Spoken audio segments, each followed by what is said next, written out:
दशलक्षण महापर्व का आज तीसरा दिन है। कल हमने इस पर्व से संबंधित कुछ महत्वपूर्ण चर्चाएं की थी। चर्चाएं इसलिए की जाती हैं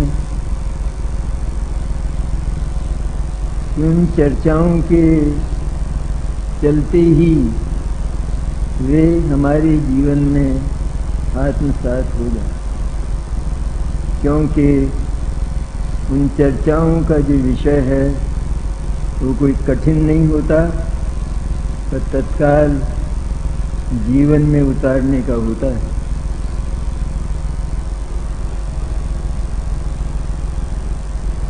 दशलक्षण, जिनको दश धर्म के नाम से पुकारा जाता है, वे धर्म 10 नहीं होते हैं। इन जिनवाणी में लिखा हो तो बताओ। धर्म तो एक ही होता है जो मुक्ति का प्रदाता है, और वो रत्नत्रय धर्म है। फिर भी हमने अपनी भूली भटकी परंपरा के अनुसार 10 धर्मों को 10 दिन में बांट लिया है। आज उत्तम क्षमा का दिन है, तो आज हम क्रोध नहीं करेंगे। भले ही क्रोध और क्षमा का स्वरूप हम नहीं समझते हों, लेकिन हमारी आंखें लाल नहीं होंगी। इसका नाम उत्तम क्षमा धर्म। इस तरह एक एक करके धर्मों के स्वरूप का ही यदि हमें पता नहीं है, तो हम उन धर्मों को अपने व्यवहार में उतार रहे हैं, यह बात कैसे संभव हो सकती है। सचमुच तो एक एक दिन एक एक धर्म का नहीं होता, लेकिन व्यवहार में विकारों से विदाई लेने के लिए, क्रोध मान माया लोभ आदि विकारों से बचने के लिए हम एक एक करके धर्म का चिंतन करते हैं, और उससे हमारे चारित्र को बल मिलता है, अगर ज्ञानी हो तो। चर्चा तो ज्ञानियों की है, मुमुक्षु की है। असल में मुमुक्षु के अतिरिक्त इस दशलक्षण महापर्व को मनाने वाला न तो आज तक कोई पैदा हुआ और न होगा। मना सकता है तो वो सच्चा मुमुक्षु ही मना सकता है, और वह मना सकता है कि जिसने इस महापर्व के स्वरूप को समझा हो, प्रयत्न किया हो, अपने धंधों को छोड़कर, अपने व्यवसायों को छोड़कर, अपने अन्य कार्यों को छोड़कर, जिसने अपने चिंतन को एकाग्रता से इस ओर लगाया हो, तो वो वास्तव में महापर्व मनाने वाला मुमुक्षु होता है। वो अगर अज्ञानी भी हो, तो क्योंकि वो ज्ञान की ओर, ज्ञान आनंद स्वभाव की ओर, शुद्धात्मा की ओर बढ़ रहा है, इसलिए वो ज्ञानी हो जाता है। इसलिए क्योंकि एक एक धर्म की बात भले ही व्यवहार में विकार से बचने के लिए हम करते हैं, लेकिन सचमुच तो जो अन्य धर्म हैं, वे भले ही हमारे विचार में उस दिन न आवें, लेकिन वे उस एक धर्म से सटे हुए रहते हैं, उसके साथ हैं। और दशों धर्मों का उदय जीवन में एक साथ होता है, क्योंकि चारित्र है ये, इसका एक नाम चारित्र, 3 गुण है ना, श्रद्धा ज्ञान चारित्र, यही मोक्ष मार्ग है। तो चारित्र नाम का जो गुण है उसमें ये सब गर्भित होते हैं। चारित्र की पूर्णता होने पर ही भगवान मोक्ष जाते हैं।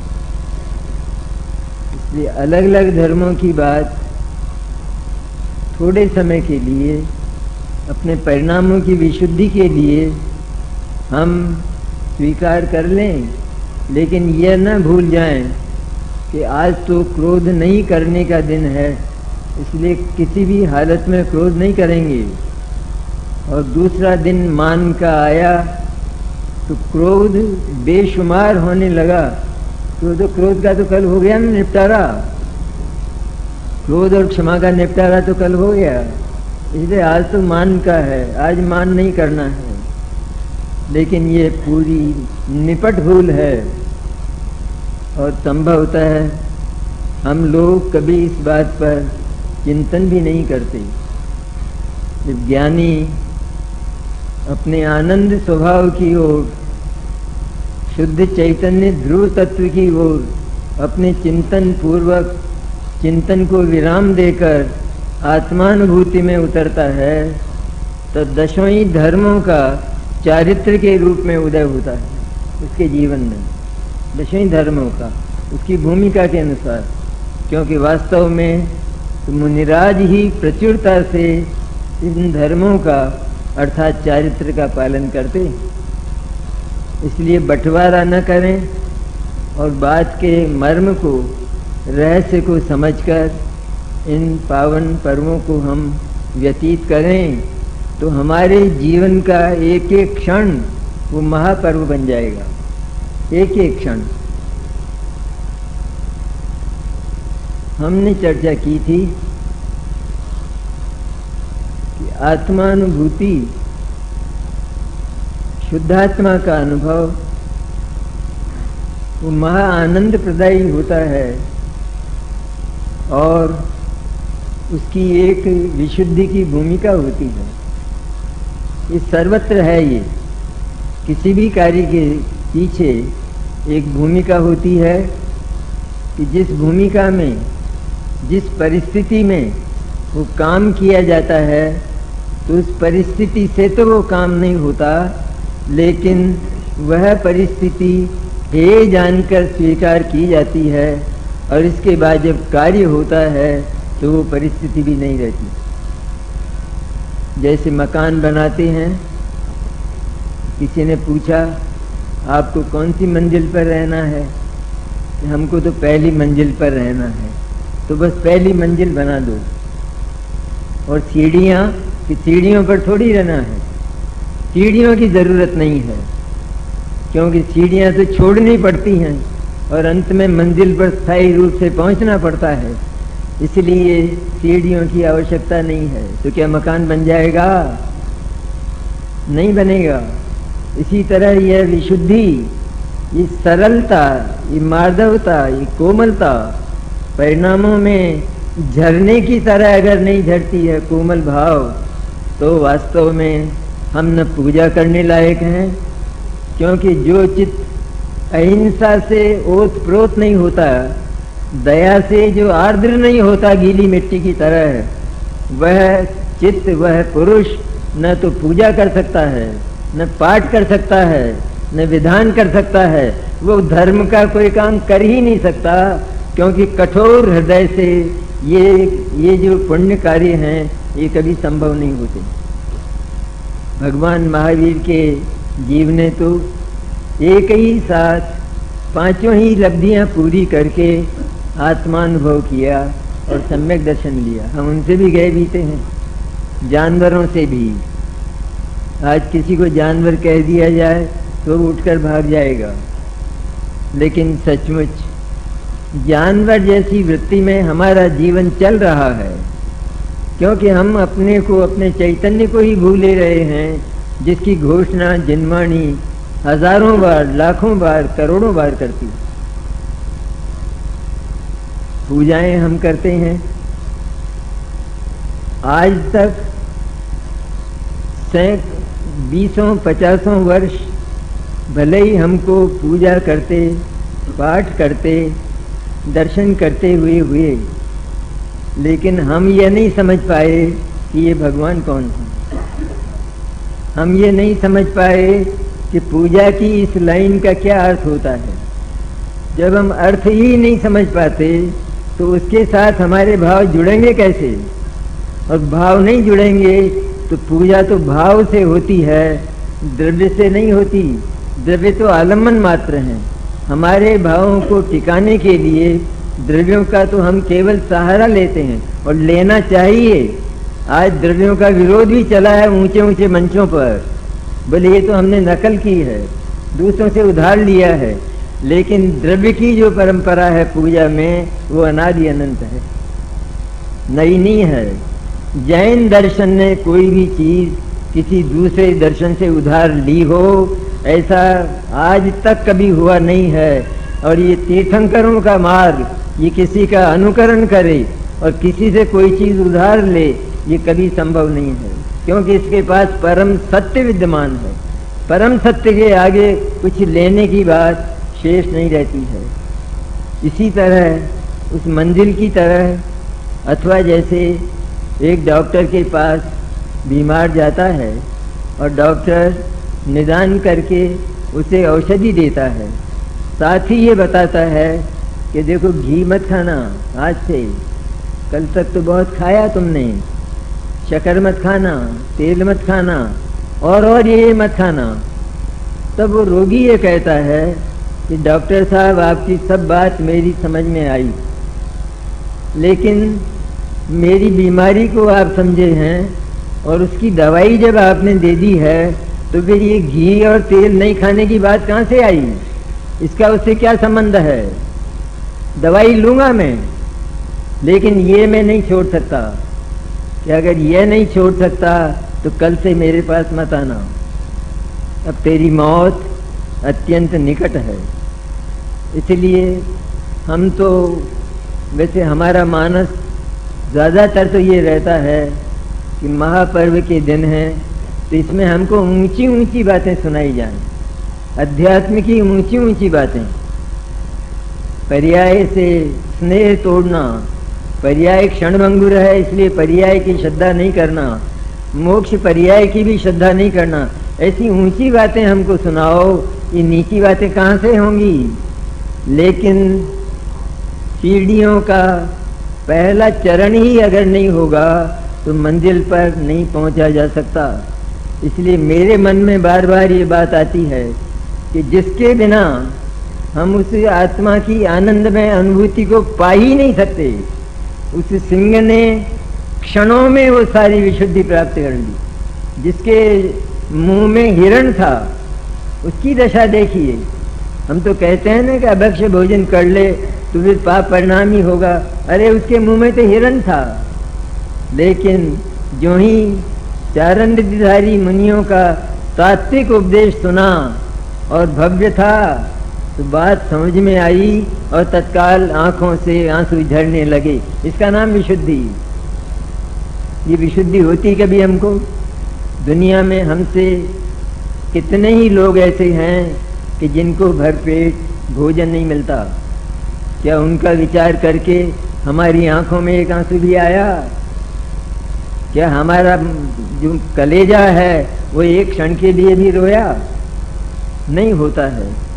इसलिए आचार्य ने ये विशुद्धि के जो प्रतिबंध नहीं हैं, बल्कि वो तो स्वतंत्रता है।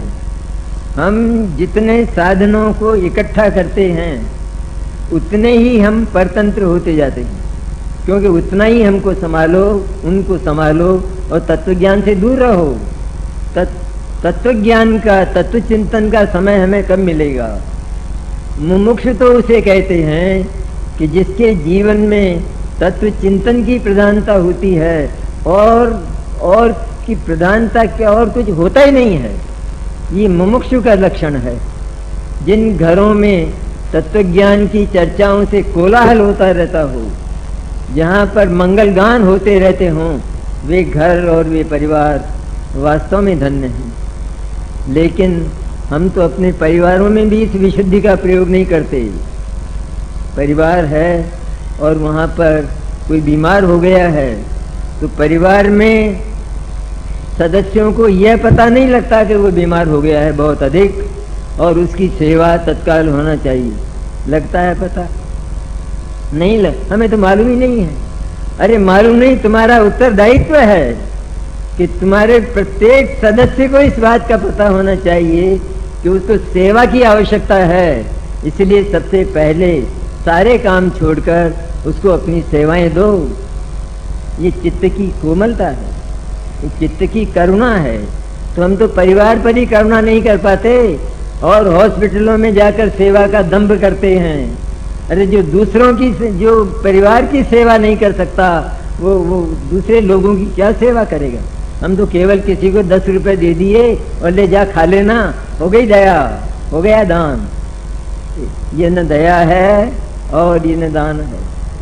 चित्त तो ऐसा हो जिसमें दया का, अहिंसा का झरना झरता हो, ऐसा चित्त हो जिसमें मिथ्यात्व, अन्याय और अभक्ष जहाँ से विदा हो चुके हों जिस चित्त से, ऐसा चित्त हो। और ऐसा दया का परिणाम हो कि जिसमें सत्वेषु मैत्री। अरे ये जगत के जीव कितने दुखी हैं, इनको ये दिगंबर तत्व ज्ञान कब मिले कि इनका उद्धार हो जाए।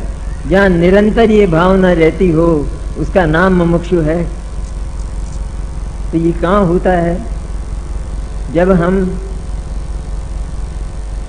देव को नहीं पहचानते और देव को भी चमत्कारों से पहचानते हैं। जहाँ कोई प्रतिमा निकलती हो तो हमको चमत्कार लगता है, चमत्कार घोषित कर दिया जाता है और हम उसके पीछे दौड़ पड़ते हैं उस चमत्कार को देखने के लिए। बताइए क्या किया हमने? ये हमने उस ग्रहित मिथ्यात्व का सेवन किया या नहीं किया? उस प्रतिमा में क्या चमत्कार है, क्या देखना है?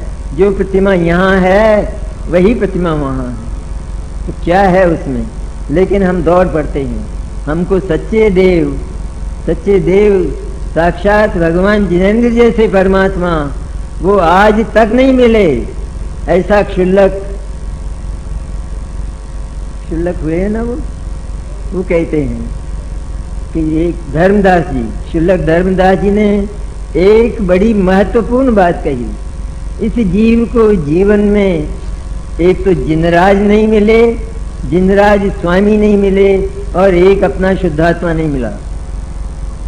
जिनराज स्वामी तो हमें रोज मिलते हैं, हम तो रोज उनकी दर्शन और पूजा करते हैं। तब आचार्य ने स्वयं कहा, न तुम दर्शन करते हो और न तुम पूजा करते हो। कैसे नहीं करता भगवान? मैंने आपकी महिमा बहुत सुनी है, मैंने आपको जी भर भर कर, आप हमारे देव हैं, पवित्र देव हैं, ऐसा मानकर हमने आपको आंखें फाड़ फाड़ कर देखा है, खूब देखा है और निरीक्षण किया है आपका। लेकिन भगवान इतना सब करने पर भी आपकी भक्ति का अंकुर मेरे चित्त में उदित नहीं हुआ।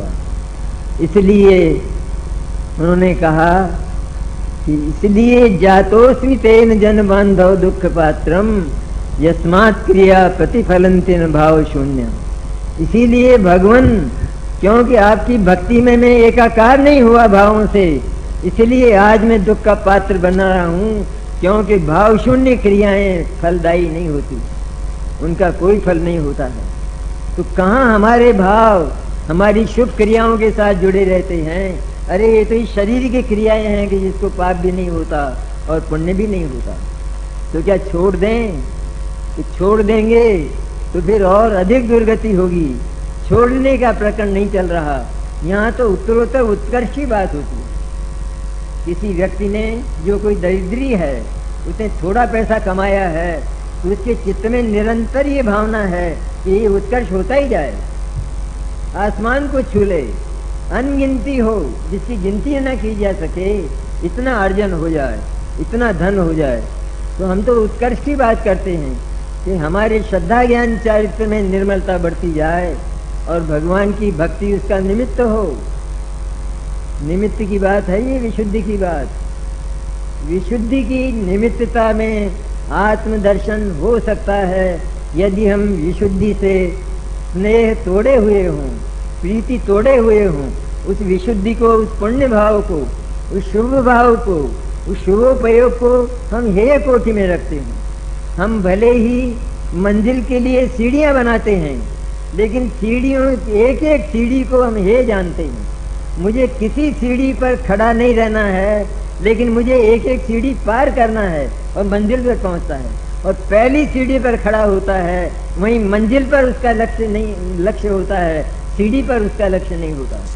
इसी तरह यह जो जिस विशुद्धि की चर्चा आगम में आई है, तो हमारे जीवन में यदि ये विशुद्धि नहीं है तो आत्मानुभूति जैसी कीमती चीज वो अनंत काल तक भी हमें उत्पन्न होने वाली नहीं है।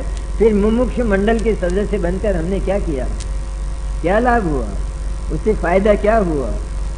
मुमुक्षु जैसा प्राणी, पवित्र प्राणी, मोक्ष की इच्छा रखने वाला मुमुक्षु कहलाता है।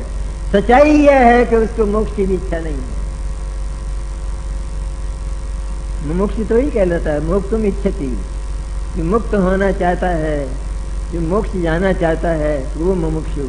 लेकिन वास्तव में तो जब ऊंचाई से अध्यात्म की चर्चा की जाती है तो मोक्ष की इच्छा मुमुक्षुओं को नहीं होती, क्योंकि मुक्त स्वरूप जो शुद्धात्मा है वो पहले से ही पड़ा है, इसलिए उस पर उसकी श्रद्धा कायम रहती है। तो ऐसे जो मुमुक्षु हैं, उन मुमुक्षुओं का जीवन कितना विशुद्ध और पवित्र होना चाहिए। हम थोड़ा बहुत शुद्ध भोजन करके, व्रत करके, उपवास करके ये तो करें ही करें, ये छुड़ाए नहीं जा रहे हैं। कोई कहते हैं हमारी भक्ति छुड़ाते हैं, हमारी पूजा छुड़ाते हैं। पूजा नहीं छुड़ाते हैं, बल्कि पूजा को सोना बना देते हैं। पाठ नहीं छुड़ाते हैं, व्रत उपवास नहीं छुड़ाते हैं, पर उसको मणि कांचन बना देते हैं, उसको कीमती बना देते हैं कि जिससे निश्चित रूप में हमारा उद्धार होगा ही होगा।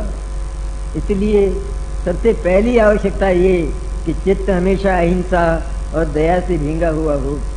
आज तो जो तीर्थ स्थान बड़े बड़े हमारी संस्थाएं कहलाती हैं, वहाँ भी बड़ी बड़ी टंकियाँ पानी की बना दी गई हैं, और उन टंकियों में इस सूर्य की किरण से जो गर्मी पैदा होती है, वो उन टंकियों में भरा हुआ अनंत जीवों से भरा हुआ अनछना पानी गर्म होता है, और मुमुक्षु नहाते हैं, उससे काम लेते हैं। हमारे घरों में गीजर जलते हैं, गीजर जिसमें अनछना पानी औरता है और अनंत जीवों की हिंसा होती है। ये सारे काम भारी अन्याय के हैं, क्योंकि हम आंखों से देखते हैं कि इतने जीवों का घात मेरी इतनी सी अभिलाषा के लिए होगा, आज से परित्याग करता हूँ। अरे जिन चीज़ों का परित्याग करने से हमारा जीवन खतरे में न पड़े, बस उतना जीवन में रखना चाहिए। कमाई भी अगर हो गई हो और इतना हो गया हो कि हमारा परिवार अच्छी तरह से चल सके, तो फिर उसे व्यवसाय को बंद कर देना चाहिए। अरे मुमुक्ष के पास समय कहाँ है इन बातों के लिए? वो तो ये सारे काम ऊपर ही ऊपर करता है, भीतर से तो चैतन्य की धारा बहती रहती है, वर्चस्व ही उसको चैतन्य का है, अपना शुद्ध चैतन्य। वो जगत में किसी से संबंध वाला नहीं, और अनंत शक्ति समृद्धि संपन्न है, महान धन वाला है, मधुर है, मीठा है उसका स्वाद। ऐसे ही चैतन्य की निरंतर धारा जिस मुमुक्ष के चित्त में बहती है, तो वो बाहर से ये काम करता हुआ दिखाई दे, लेकिन ये काम करते हुए भी वो उसका चित्त इनमें रमता नहीं है। ये सारे के सारे उपेक्षित कक्षा में रहते हैं। वो तो जगत की ओर झांकना भी नहीं चाहता, जगत के पदार्थों को देखना भी नहीं चाहता। हम कहते हैं हमारे पास ज्ञान है ना, और ज्ञान तो सारे लोकालोक को देखता है ना। चुप बैठो, थोड़ा सुनो बात को। ज्ञान का काम तो यह है कि वो एक वस्तु को नहीं देखना चाहता, जगत की एक पदार्थ को भी। वो अपनी एक पर्याय को नहीं देखना चाहता है, उसका नाम ज्ञान है। वो ज्ञान सम्यक होने वाला है, वो ज्ञान स्वसंवेदन ज्ञान बनकर आत्मानुभूति करने वाला है, कि जिसकी अभिलाषाएं सिमट चुकी हों, जिस सारे जगत से रीता हो चुका हो, खाली हो चुका हो, ऐसा ज्ञान होता है। इसलिए कम से कम जहाँ अहिंसा का घात होता हो, जहाँ पर दया का नाम निशान ना हो, वहाँ तो ये काम न करें, वो काम तो छोड़ दें, उनसे रोटी तो नहीं छूटती हमारी, उनसे हम जीवित तो रहते हैं ना। जब जीवित रहते हैं और यदि एक भव में अनंत भव के अभाव का काम करना है तो चैतन्य को एक क्षण के लिए नहीं भूलना है, एक क्षण के लिए भी। बाकी सारे काम ये तो हम कहते हैं हम करते हैं, करते तो तनिक भी नहीं है, ये तो होते हैं, ये तो होते हैं। और अंत में जब पश्चाताप का अवसर आता है तब हम कहते हैं यही होना था, यही होना था। आज ऐसे समय में मुझे हमारे स्वर्गीय महामना श्री बसंती लाल जी की बहुत याद आती है। वे वास्तव में सच्चे मुमुक्षु थे, तत्वज्ञान पर समर्पित, भक्ति में से जिनका चित्त भरा हुआ और मुमुक्षु मंडल पर तन मन धन से समर्पित और कर्मठ व्यक्ति, कार्य करने में सबसे आगे। आज उनके अभाव में मुमुक्षु मंडल मानो श्री विहीन हो गया। उनसे ये सभा सुशोभित होती थी, सभा की शोभा थे वो, लेकिन निर्दय मृत्यु हमारे बीच में से उनको खींच कर ले गई और हम झांकते रह गए। लेकिन ये समय सबका ही आना है, तो उस बात को सोचकर इस विश्व में सर्वश्रेष्ठ कौन है? कहते हैं अन्न की सत्ता पर तो मेरा अधिकार ही नहीं है, केवल मेरी सत्ता पर मेरा अधिकार है और मेरी सत्ता समृद्धिशाली है। तो हम तो अपनी ही संपत्ति पर गर्व करते हैं ना, हमें तो अपनी ही संपत्ति पर प्रशंसा होती है ना। इसी तरह अपनी जो चैतन्य में जो संपत्ति भरी है उसी से हमारी प्रसन्नता हो और जगत का कोई पदार्थ हमें प्रसन्न करने वाला ना हो, चाहे निंदा हो अथवा प्रशंसा हो, वो हमारी होती नहीं है। चैतन्य तो महापवित्र पड़ा रहता है, उसकी क्या निंदा और उसकी क्या प्रशंसा। इसलिए सच्चे देव शास्त्र गुरु को पहचाने, पहली शर्त है ये, स्वप्न में भी अन्य देव का, अन्य साहित्य का, अन्य गुरु का, कि जो गुरु वास्तव में जैनाचार का पालन करने में असमर्थ हैं, जैनाचार का पालन ही नहीं करते, मुनि के स्वरूप को अपने व्यवहार में जो लाते ही नहीं हैं, तो ऐसे सच्चे देव शास्त्र गुरु की पहचान यदि हमको नहीं है तो ग्रहित मिथ्यात्व जैसा महापाप जो हम लोग किया ही करते हैं, मैं तो सुना करता हूँ, किया ही करते हैं, चाहे किसी भी बहाने करते हों लेकिन करते हैं, क्योंकि विवेक नहीं, सोचते नहीं है कि इसका क्या फल होगा। ऐसे ही हमारी भूमिका देव शास्त्र गुरु के संबंध में हो, अन्याय ना हो जीवन में, महा अन्याय, छल कपट, बेईमानी और तो है बहुत सारी बातें, लेकिन जीवन में दया का ऐसा परिणाम हो कि जगत के सारे जीवों के प्रति हमको यह हो कि हम ये जो स्नान कर रहे हैं इसमें कितना पानी जा रहा है केवल मेरे इस चमड़े के लिए, लेकिन हम अनर्गल पानी खर्च करते हैं, साबुन लगाते हैं, अनर्गल पानी खर्च करते हैं और अपने आप को धर्मात्मा तो मान ही बैठे हैं, क्योंकि हम रोजाना दर्शन करने आते हैं, रोजाना हम पूजन कर लेते हैं, लेकिन हमारी क्रियाओं में स्वच्छंदता कितनी है? वो स्वच्छंदता, वो अनुशासनहीनता जब तक नहीं मिटती है तब तक काम कभी होने वाला नहीं। अरे परिवार में एक को दूसरे के प्रति दया नहीं, एक बीमार है और परिवार का दूसरा सदस्य उसकी सेवा करने को तैयार नहीं। ये वृद्धाएं हैं ना, ये माताएं, ये बहुत पूजा पाठ करती हैं, बहुत पूजा पाठ सुनती हैं और इतना आग्रह कि इनकी पूरी घर में अपने घरों के चारों ओर हरियालियां लगाते हैं और उन पर चलते हैं हरियाली पर और वहां जाकर भोजन करते हैं। तेरा दिमाग, तेरे पास इतना समय है, इतना समय नष्ट करने के लिए है तेरे पास चंबल गार्डन जाने को? अरे इतने समय में शुद्धात्मा का चिंतन करेगा तो कितना आगे बढ़ेगा, कितना निकट शुद्धात्मा आएगा। लो आज तो कश्मीर घूमे हैं, लो फॉरेन घूमे हैं, पैसा ज्यादा हो गया है तो इस पैसे का क्या करें? दान देने की तो कोई जगह ही नहीं है, गुंजाइश नहीं है, इसलिए फॉरेन घूमे हैं। अरे वे मांसाहारी देश कि जो हमारे जाने लायक नहीं है, वहां लोग जाकर अपने आप को फॉरेन रिटर्न मानते, हम फॉरेन रिटर्न हैं।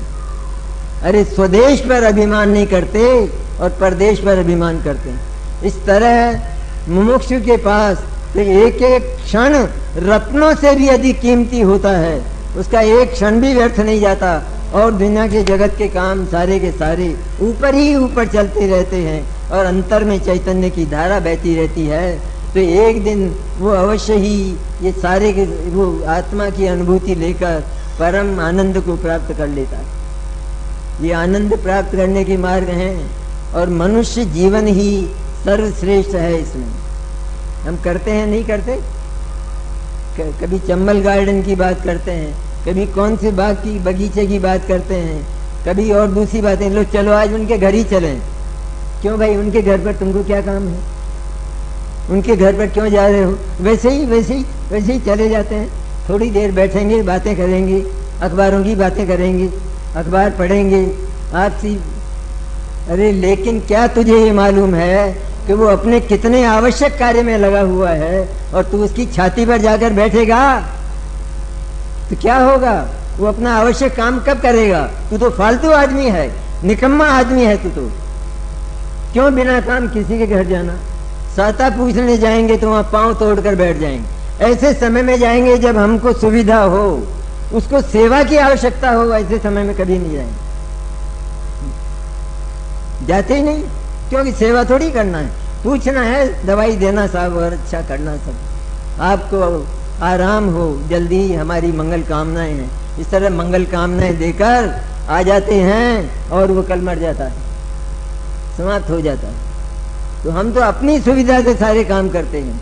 इसलिए बिना काम किसी, हम यदि वास्तव में मुमुक्षु हैं तो ये बिना काम किसी का समय खराब करना और उसके पास जाकर बैठना पाप है, विवेक का काम नहीं। विवेक एक मशाल है कि जो हमको रास्ता देती है, किसी से पूछना नहीं पड़ेगा।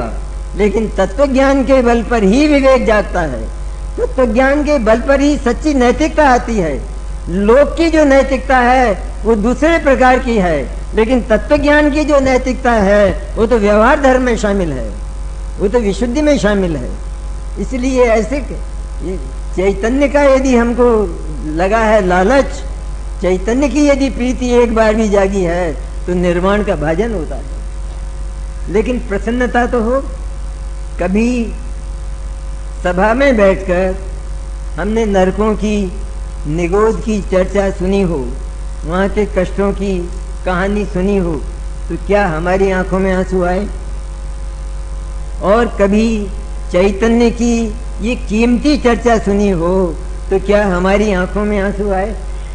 कितना कठोर है हमारा हृदय, पाषाण है। ऐसे पाषाण हृदय में निश्चय धर्म की बात तो बहुत दूर, लेकिन व्यवहार धर्म का अंकुर भी नहीं पल सकता। इसलिए सारे परहेज, ये सारी विशुद्धता की सीढ़ियां, ये हमारे जीवन में हे दृष्टि से बनानी पड़ेंगी। हे दृष्टि मैंने ये मोक्ष मार्ग नहीं, लेकिन परिस्थिति ही यह है कि इस शुभ भाव की, शुभोपयोग की परिस्थिति में मैं अगर अपने ज्ञान के पुरुषार्थ से अपने उपयोग को पुनः पुनः शुद्धात्मा की ओर, उसकी महिमा गाता हुआ ले जाऊं तो निश्चित रूप में मुझे अनुभूति होगी। ऐसा शुद्ध चैतन्य देव मैं इस विश्व में हूँ। इस तरह अपनी महिमा करना और जगत की कोई महिमा सिद्ध पर्याय की भी महिमा नहीं, ऐसी जगत की कोई महिमा अपने चित्त में न रहे और एकमात्र अनादि अनंत ध्रुव जो शुद्ध ज्ञायक तत्व है, चैतन्य चिंतामणि है, ऐसा जो अंतस तत्व है, उस अंतस तत्व की महिमा यदि वर्तती है तो वो जीव वास्तव में धन्य है और मुमुक्षु है। उसको मुमुक्षु कहते हैं।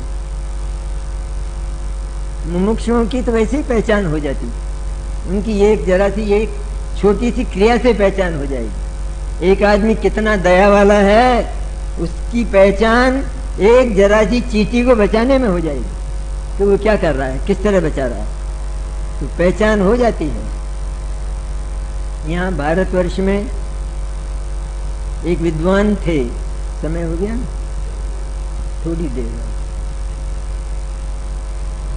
मंडन मिश्र नाम के विद्वान थे। और बड़े तार्किक विद्वान थे। तो कोई जाकर गांव में मंडन मिश्र का मकान पूछता तो पनघट पर जो पनिहारियां होती थी वो पनिहारियां ये जवाब देती थी, संस्कृत में ही जवाब देती थी, स्वतः प्रमाणम परतः प्रमाणम कीरांगना यत्र गिरंति तत्र द्वारस्थ निगणांतर सन्निबद्धा जानी ही तम मंडन मिश्र धाम। ये जवाब पूछने वाले को कि जहाँ जिसके दरवाजे पर टंगे हुए तोता और मैना वो इस बात पर चर्चा कर रहे हों, इस बात पर वार्ता कर रहे हों कि प्रामाण्य स्वतः होता है या परतः होता है, प्रमाण ज्ञान स्वतः होता है या परतः होता है, जहाँ ये चर्चा हो रही हो उसी को मंडन मिश्र का मकान मानना। हमारे यहाँ भी जिस घर में चैतन्य की चर्चा हो रही हो समझ लेना ये मुमुक्ष का घर है। और अगर घर में टूट फूट हो, सब एक विचार वाले नहीं हो, तो अपने को अलग छांट कर, अपने को अलग कर, क्योंकि आना तो अपने तक ही है ना, सबको छोड़कर। वो तो हमारा स्नेह है कि हम सारे घर को मोक्ष बनाना चाहते हैं, लेकिन यदि ऐसा नहीं हो पाता है तो परिस्थितियां हैं, भिन्न भिन्न विचार और भिन्न भिन्न उदय हैं जीवों के। कोई हमारी अगर सुनता नहीं है तो नहीं सुनने पर भी हम अपने आप को अलग छांट कर अपनी मुमुक्षुता को तो तिलांजलि न दें। हम तो अपनी मुमुक्षुता निभाकर इस भाव को सफल करके और आगे के भाव में निश्चित रूप से हम मोक्ष का मार्ग, मुनिराज का मार्ग अंगीकार करके मुक्ति को प्राप्त करें, तो ये मुमुक्षुता का सच्चा फल होगा। इसलिए मुमुक्षुता की लज्जा रखिए, लाज रखिए मुमुक्षुता की। हम तो केशवराय पाटन जाते हैं और वहाँ पिकनिक के नाम पर, अरे पिकनिक में तुमने कितना भारी बोझ ले लिया है शुभ का, कितने विकल्प उसमें होते हैं। शादी विवाह की बात दूसरी है, लेकिन कितने विकल्प होते हैं और उन विकल्पों से क्या उद्धार होने वाला है, कितने विकल्प हम करते। और वहां जाकर भी फिर वहां की सफाइयां करना। अरे पहले जब लोग कभी कभी जाया करते थे चैत्यालय में, तो जाते थे तो केवल तत्व चर्चा प्रमुख होती थी, एक तत्व चर्चा प्रमुख होती थी और कुछ प्रमुख नहीं होता था, खाना पीना इत्यादि। लेकिन आज तो हमको शौक लग गया है और हम वहां जाकर अनधिकृत कार्य करते हैं। अनधिकृत कार्य वो तो उनकी कमेटी का कार्य है, वहां की व्यवस्था, उसमें हमने दखल क्यों दिया, बल्कि उनको नीचा दिखाया कि तुम्हारे यहाँ इतनी गंदगी रहती है। अरे जाकर तत्व चर्चा करते तो कुछ प्राप्ति होती, कुछ उपलब्धि होती। वहां जाकर विधान करते हैं। अरे 400 आदमी तुम्हारे साथ हैं, उनमें कोई वृद्ध भी हैं, उनमें कोई बीमार भी हैं, उनमें कोई बच्चे भी हैं, वे सब इतना समय दे सकेंगे? वहां जाकर विधान करने की क्या तुक होती है? वहां सामान्य पूजा, वहां प्रतिमा अलग है, कोई चमत्कारी प्रतिमा है, प्रतिमा भी चमत्कारी होती है, प्रतिमा का चमत्कार तो वीतरागता है, तो वहां जाकर करेंगे, क्योंकि चमत्कार का आकर्षण है ना, चमत्कार का आकर्षण। यहाँ का सारा कार्यक्रम छोड़कर और वहां उस चमत्कार के आकर्षण में जाकर और इस प्रकार के धर्म के नाम पर ये विधान करते हैं। अरे सच्चाई तो यह है कि धर्म को, ये जो दर्शन पूजन आदि हैं, इनको हमने पाप को छिपाने के लिए धर्म का ढक्कन बना लिया है, क्योंकि पाप छिप जाते हैं, इनसे ढक जाते हैं, नष्ट नहीं होते। इसलिए सच्चा मुमुक्षु जीवन जीने के लिए हमें विशुद्धता अपने जीवन में उत्पन्न करके, विशुद्धता को हे जानते हुए, जैसे वो मन सीढ़ियों को हे जानता है ना, छोड़ने लायक जानता है ना, अभी नहीं छोड़ देना। सीढ़ी पर जिस समय है, जिस सीढ़ी पर है, उस सीढ़ी पर ही नहीं चढ़ेगा तो नहीं पहुंचेगा, और उस सीढ़ी पर खड़ा रह जाएगा तो नहीं पहुंचेगा। सीढ़ी पर तो चढ़ना ही है, इसलिए उस समय वो सीढ़ी नहीं छोड़ना है। जब तक अगली सीढ़ी पर पैर न जाए तब तक पहली सीढ़ी नहीं छोड़ना है। तो सीढ़ी को हे जान रहा है ना, हर एक को छोड़ने लायक। इसी तरह विशुद्धि को हे जानते हुए, चैतन्य तत्व को उपादेय जानते हुए जो अपना जीवन व्यतीत करता है, निश्चित रूप में वो एक दिन मुक्त परमात्मा बन जाता है। वर्तमान में तो मुक्त परमात्मा है ही, लेकिन उस मुक्त परमात्मा का, चैतन्य परमात्मा का अवलंबन लेकर परमात्मा बन जाता है, लेकिन उसकी भी महिमा उसको नहीं होती। महिमा होती है केवल सदैव मुक्त जो चैतन्य परमात्मा निगोद से लगाकर सिद्ध दशा तक विद्यमान है, उसकी महिमा मुमुक्षु जीव को सदा रहा करती है, उसको हम प्राप्त करें। इतनी सी बात आज के निवेदन में थी।